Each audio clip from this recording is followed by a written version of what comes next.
Welcome to Chillin' 101. We hope this video helps. You start by verifying prerequisites.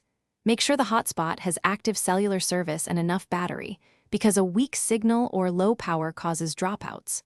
Once done, enable the hotspot's Wi-Fi tethering and read its SSID and password carefully.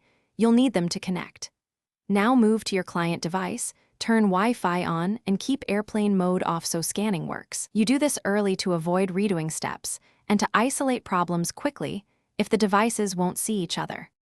You now pick the hotspot SSID from your client device's Wi-Fi list and enter the password.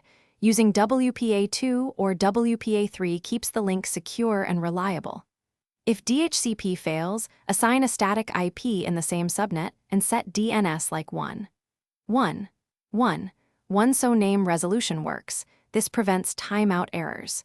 Make sure to test both 4 GHz and 5 GHz bands. Choose the band with better range or less congestion. Finish by confirming connectivity. Open several websites and run a quick speed test so you know latency and throughput are normal.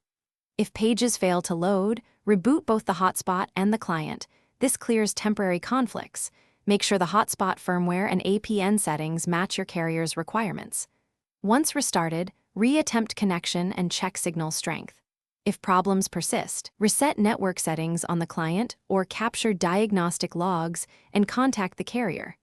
That's the fastest way to resolve SIM, provisioning, or backhaul issues.